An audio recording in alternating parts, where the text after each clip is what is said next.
All right. For 1 through 4, you're finding the vertex, axis symmetry, intercepts, and then graphing it. So you get to choose if you want to use negative b over 2a or if you want to use complete the square. I'll do one of each. So for the first one, if I did negative b over 2a, I would get negative 10 over 2 times 2, which is negative 10 over 4, or negative 5 halves. And that's the x coordinate of your vertex. Take that and plug it back in. So it's 2 times negative 5 halves squared plus 10, negative 5 halves plus 7. And I get 2 25/4 minus 2 goes into 10 5 times, so minus 25 plus 7. 2 goes into 4 2 times. 25 halves. This would be 50 halves, and this would be 14 halves. And you'd get negative 25 plus 14, so negative 11 halves. Okay, from there you can get your axis symmetry, which is x equals, don't forget the x equals, the x coordinate of your vertex, so negative 5 halves. My domain is all real numbers, so negative infinity to positive infinity. This parabola opens upward, and I know that because it's positive in the front. So my range goes from the k, which is negative 11 over 2, to positive infinity. And then my y-intercept is easiest from quadratic form. This would be 0 and 0, and my y would be 7. And then the last thing you'd need to get is your x-intercepts. Before you do that, you want to graph it to see if there are even x-intercepts in there.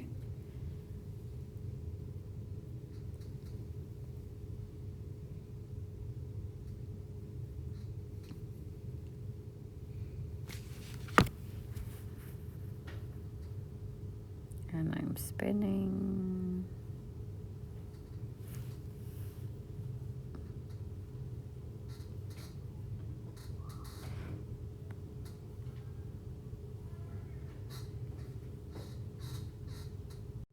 So I'm going to graph my negative 2.5, negative 5.5, which is about there. My y-intercept, which is 0, 7, reflect that y-intercept. And I know it's going to cross through my x-axis. So then to find those intercepts, I'm going to set f of x equal to 0, and then use the quadratic formula. So a is 2, b is 10, c is 7. Negative b plus and minus the square root of b squared minus 4 times a times c, all over 2 times a. 100. This is 8 times 7, which is 56. And I get the square root of 44, which breaks down to 4 and 11, and 4 can get square rooted as 2. So negative 10 plus and minus 2 root 11 over 4. And those are all divisible by 2. So negative 5 plus and minus square root 11 are the x over 2 are the x values. So my x-intercepts, negative 5 plus and minus square root 11 over 2, 0.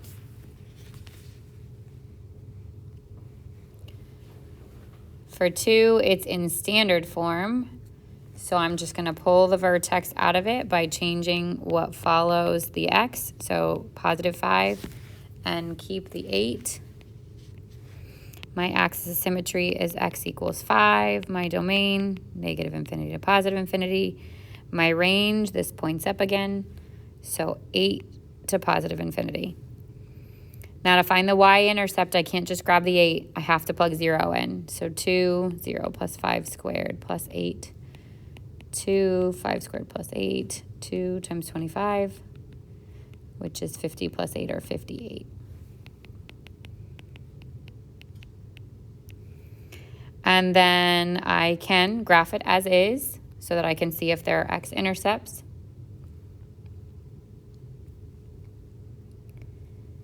Five, 8 is my vertex. And my axis or my y-intercept is going to be way off the graph, so I would just plot it above and mark it. And this points up, so it's not going to cross through my x-intercepts, which saves me the time. If you wanted to find those x-intercepts, I would set it equal to 0. Subtract the 8. Divide by 2. And then when you go square root it, you're square rooting a negative number here, which confirms that there would be no x-intercepts. Okay, for 3, I'm going to do complete the square so we can see that. So the first thing you want to do is group the first 2 together, take whatever's on the front of the x squared out. So this is a negative coming off of both x squared, and the negative 5x becomes positive 5x because you're dividing by negative 1. Minus 6, take the 5, divide it by 2, square it, it's 25/4. Add it inside the parentheses, and I would normally subtract it from outside the parentheses, but I got to multiply by that negative 1 first, so I'm adding 25/4. The negative stays on the front, square root the x squared, square root the 25/4, take the sign from the middle, put it in parentheses and square it. Negative 6 becomes negative 24/4 plus 25/4, so plus 1/4. Y, or h of x, equals that. So my vertex is negative 5/2 and 1/4. My axis of symmetry is x equals negative 5/2. Domain, negative infinity to positive infinity. This time my graph opens down, so my range is negative infinity to the y-coordinate of the vertex, or 1/4. My y-intercept is easiest found from my standard form, from my quadratic form, so zeros here make it 0, negative 6. And then, again, I would graph to see if there were intercepts before I worked through that. Negative 5/2 is negative 2.5, and positive 1/4 is just above the x-axis. My y-intercept is 0, negative 6. So this is going to point down. This is 1.5 over here, or 2.5, so I'm going to go back the other way. And I get my parabola that points down, which means there are x-intercepts. To find them, I can either use my standard form or, again, use quadratic from the beginning. A is negative 1, B is negative 5, and C is negative 6. So the opposite of B, plus and minus the square root of B squared minus 4 times A times C, all over 2 times A. 5 plus and minus the square root of 25. This is positive 4 times negative 6, which is negative 24, over negative 2. 5 plus and minus the square root of 1 over negative 2. And that's 5 minus 1 over negative 2, and 5 plus 1 over 2, negative 2. So 4 over negative 2, which is negative 2, and 6 over negative 2, which is negative 3. And those are your x-intercepts.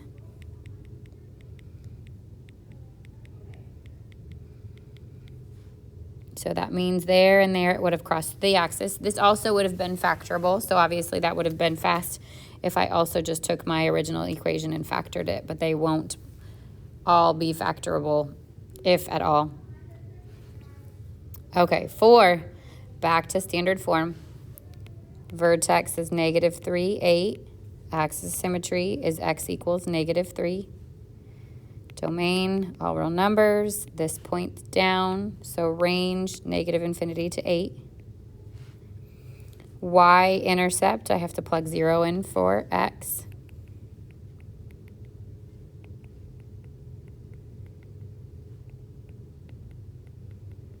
Negative 18 plus 8, which is negative 10. And then graph it. Negative 3, 8. Y-intercept 0, negative 10.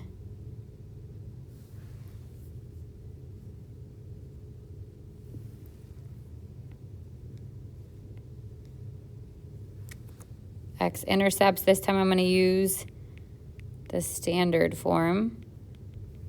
Subtract the 8. Divide by negative 2. Square root, plus and minus the square root of 4. And I get negative 3 plus and minus square root of 4, which is 2. So negative 3 minus 2 is negative 5, and negative 3 plus 2, negative 1. So x intercepts negative 5, 0, and negative 1, 0.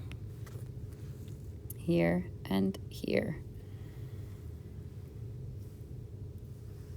All right, 5 says use long division to divide. So the first thing we want to do is make sure they're in decreasing degree. Nothing's missing, which isn't happening on either of them. So I do 30x squared minus 3x plus 8 divided by 5x minus 3. And it's first into first. So I'd have to multiply by 6x. Multiply it here. I get 30x squared. And here, negative 18x. Change your signs. Cancels. And I get 15x. Bring down the 8. First into first again. This time it's positive 3. Multiply it out. 15x minus 9. Change your signs. This cancels and my remainder is 17. So I get 6x plus 3 plus 17 over 5x minus 3. 6 says use synthetic to divide. So I change the sign because it's x minus, so the 8 goes on the outside. Make sure it's in decreasing degree order. It is. Nothing's missing. So 2, negative 25, 66, and 48. Bring down the 2, multiply it, put it in the next column, add it, multiply it, put it in the next column, add it, multiply it, put it in the next column, add it. My remainder is 0. My quotient is 2x squared minus 9x minus 6.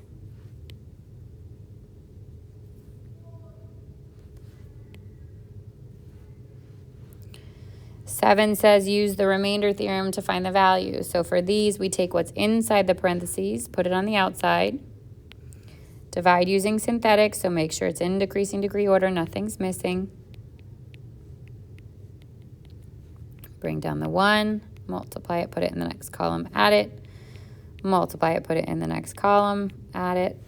Multiply it, put it in the next column, add it. Multiply it, put it in the next column, add it. And the remainder this time is all I want. That's the answer. Repeat that with the negative 1. 1, 10, negative 24, 20, and 44.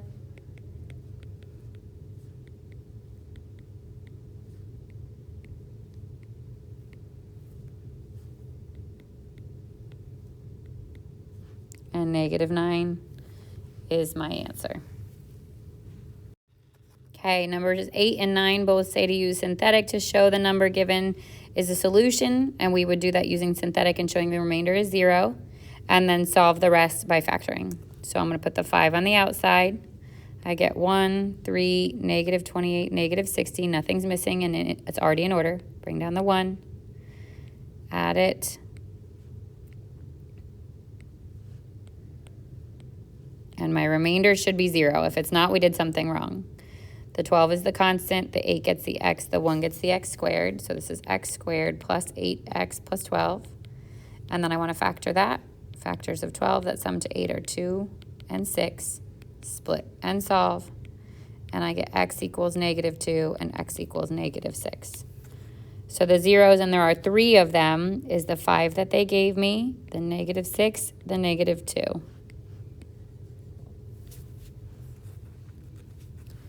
Repeat that process for 9. So the 1 goes on the outside.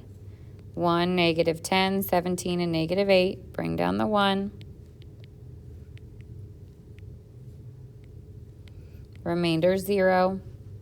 This gets the x and the x squared. Factors of positive 8 that sum to negative 9 are negative 8 and negative 1. Split and solve, and I get x equals 8 and x equals 1. This time there are 2 1s. You only need to list it once, but if I was graphing this, that would obviously be important because it changes the multiplicity and it would bounce at that point. So you can list it twice, but you don't need to. All right, for 10 to 14, the leading coefficients test is where we start. So if it's an odd exponent and a positive, then it falls left, rises right. Negative and odd exponent rises left, falls, right? Even exponent and positive both are up or both rise, and negative and even both point down or both fall.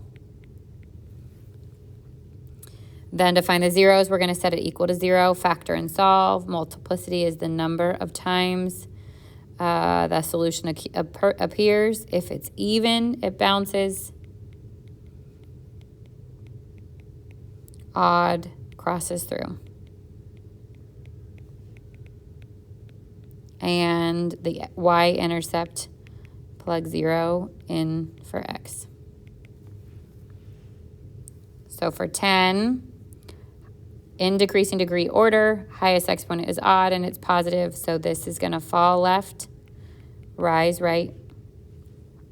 0 equals x to the third minus 3x, take out an x. X squared minus 3 doesn't factor, but when I split and solve, I end up with x equals 0, x squared equals 3, so x equals plus and minus the square root of 3.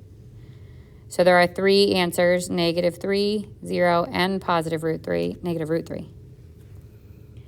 My y-intercept would be 0 because if I plug these in, it's also 0.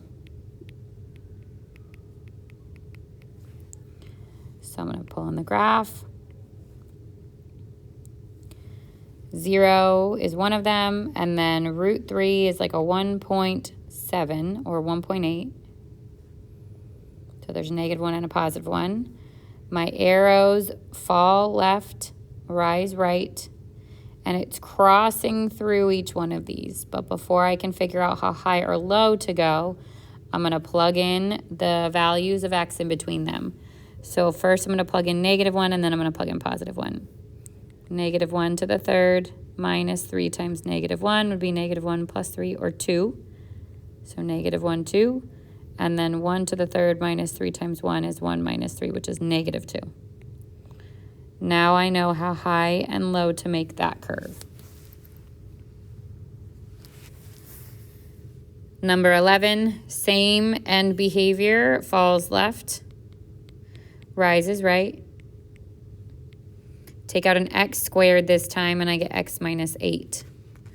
So x squared equals 0 means that there are 2 zeros. There's no such thing as positive or negative 0, so it's just going to be 0, but there are 2 of them.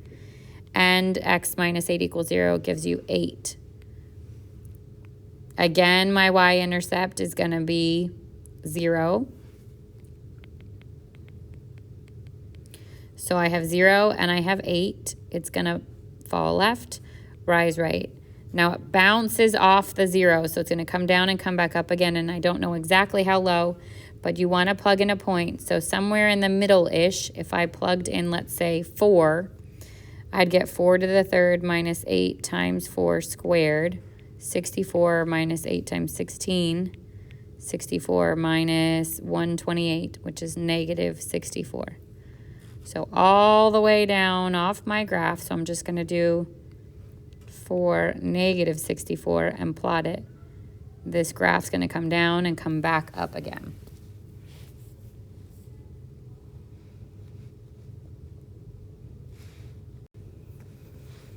$12 is out of order. So the first thing we're going to do is rearrange it. So the highest exponent comes first. And this time it's even and positive, so they're both pointing up.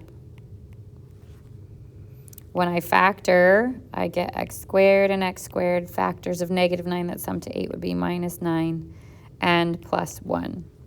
Split and solve here, or factor this further, because either way you're going to get 2, negative 3, positive 3. X squared would equal negative 1, and you can't square root the negative. So my 2 zeros are negative 3 and 3. Multiplicity of 1 for each of those. My y-intercept this time is going to help. If I plug in zeros here, I get 0, negative 9. Bring in the graph. Negative 3, positive 3, both point up. They cross through and go down to negative 9.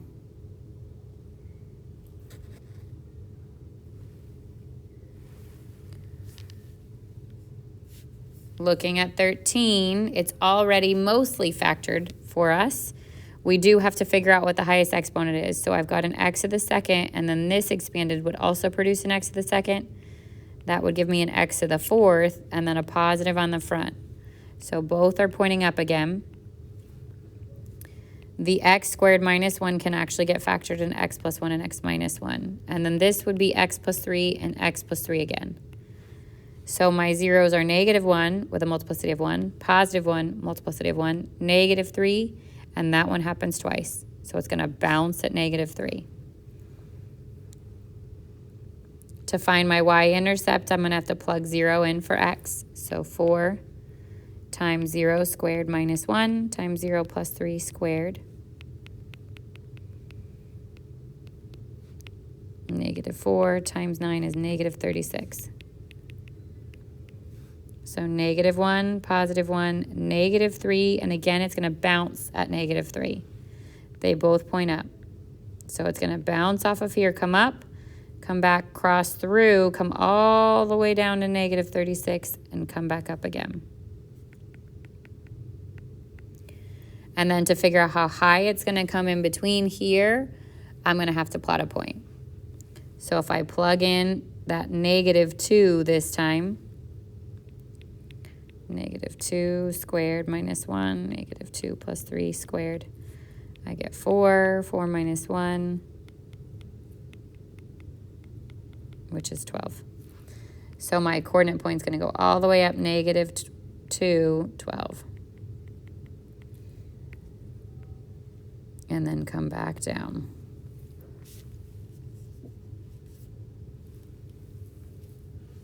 (14), highest exponent is odd and positive, so falls left, rises right. Factor by grouping here, I can take out an x squared, take out a -1, and I can factor further. So my zeros are -5, -1, and +1, all with a multiplicity of 1. My y-intercept, if I plug zeros in, would be -5. Go to the graph. Plot -5, -1, +1, falls left, rises right, y-intercept at -5. So I know how low to make this one, and they all cross through. I just need to know how high to make this. So if I plugged in like a -3,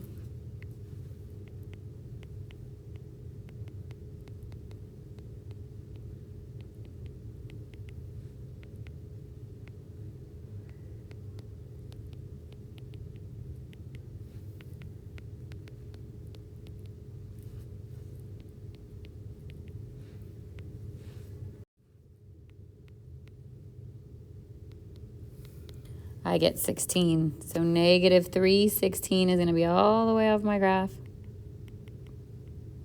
But then I make my curve come all the way up and back down again. And lastly, write the equation of the parabola in standard form. Vertex is my HK, and my coordinate point is my XY. Y equals AX minus H squared plus K. Y is -6, X is 5, H is 3, K is 2.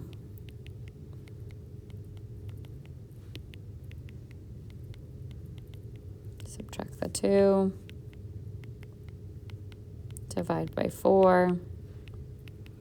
And A is -2, and then I plug back in the A, the H, and the K.